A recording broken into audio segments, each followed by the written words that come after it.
Hope. It's a small word. It's one that we might be tempted to think of as soft or fragile or light. But I'd like to challenge that idea today. You see, hope is not passive. Hope is active purpose. It's the lifeline that we hold on to when everything around us is falling apart. It's the decision that we make day by day to get up again and again when every reason tells us that we shouldn't. And in that way, I truly believe that hope is one of the fiercest forces on earth. In 2014, I was privileged to meet Ava Kor. Ava was only 9 years old when the Nazis ripped her family away from her on the selection platform at Auschwitz. 70 years later, I was privileged to stand with Ava in that very spot, the last spot that she ever saw her mother, father, and older sister. She recounted how, as they departed the train that day, to the left was death, and to the right was life. And as she recounted her story, there was a group of high school students who approached us. They immediately identified themselves by their accents as being from Germany. They listened quietly as Ava continued to speak. And as they realized who she was, they started to openly weep. Ava went up to those students, hugged them one by one, looked them in the eye, and said, "You are not responsible for what happened here. You are only responsible to make sure that it never happens again." And in that moment, in the place of her greatest pain, Ava chose hope, not just for herself, but she gave that gift to the students that day. And that's much like her fellow Auschwitz survivor, Eddie Jaku, who went on to write a book called The Happiest Man on Earth. For a long time, Eddie never told his story to anyone. But he said, as I got older in life, I came to realize that what I had to share was not my pain, it was my hope. Hope is the fuel of the body, he said.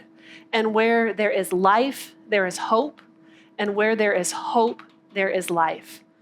And so what Eddie and Eva teach us is that not that the pain of the past doesn't matter, but that the hope of a better future is powerful.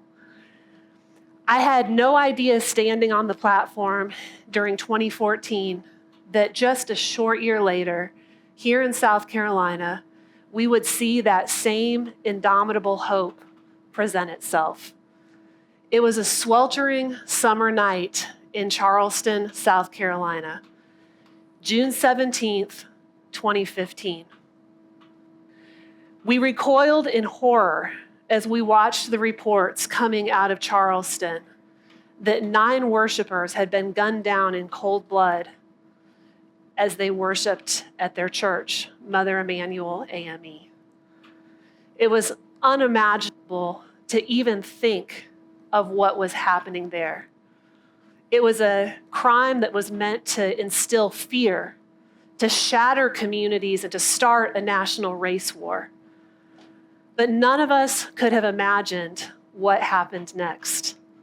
Just 2 short days later, one by one, family members of the Emanuel 9 stood in a courtroom, looked the murderer of their loved ones in the face, and said 3 words that shook the world: "I forgive you." In that moment, they chose it not in weakness, but in strength, a choice rooted in strength that was rooted in abiding faith, in dignity, and in the unshakable conviction that evil does not get the last word. It's incredible to think about that now that it has been 10 years later since those families survived the fire, but they didn't just survive the fire. The hope that they demonstrated that day walked through that fire with redemptive purpose. When he was still alive, Rabbi Lord Jonathan Sacks often talked about the difference between optimism and hope. And he said, optimism is a passive virtue. Hope is an active virtue. It requires no courage to be an optimist, but it needs a great deal of courage to have hope. And that same resilient, courageous hope was what also propelled another South Carolinian to change countless lives through the power of education. Dr. Mary McLeod Bethune was born in Maysville, South Carolina, just right up the road in Sumter County. And as a young girl, she would often help her mom deliver the wash to the various community members there in Maysville. One day, she was playing with a little girl at one of the houses while her mother delivered the wash, and she picked up a book. And the little girl looked at Mary and said, "Put that book down. You can't read." Mary was humiliated, and she vowed in that moment that no one would ever say that to her again. And she held true to that vow. She was blessed to enroll in a small mission school there that the Presbyterians started in Maysville, and she quickly excelled.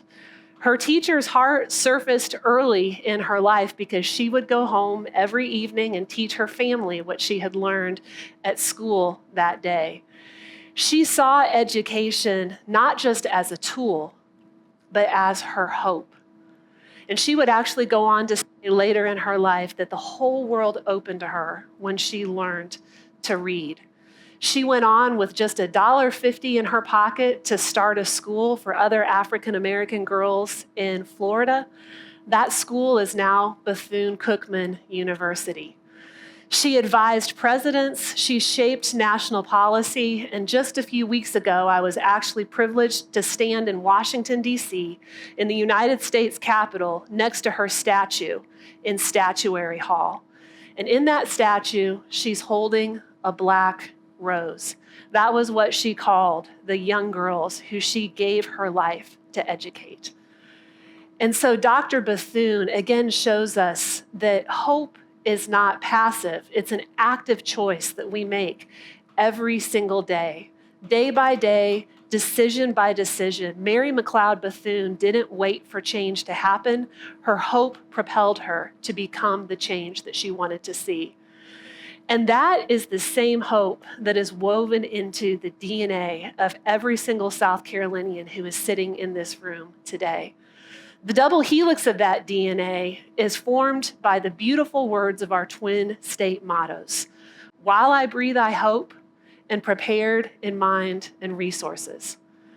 One motto speaks to the animating spirit, and the other motto speaks to the resulting action. And when you put them both together, you get to the heart of the matter. Hope propels hard work. And that brings us back to where we started. Hope is not a passive virtue. Hope is an active virtue. It's a decision that we make every single day of our lives to build, believe, to forgive, to teach, to love, even in the ashes, and maybe especially in the ashes. So when fear tells us to give up and stay down, remember Eva, remember Eddie, remember the families of the Emmanuel Nine, remember Mary McLeod Bethune, and remember that here in South Carolina, while we breathe, we hope. But y'all, let's not just hope. Let's roll up our sleeves together and get to work building the future. Thank you.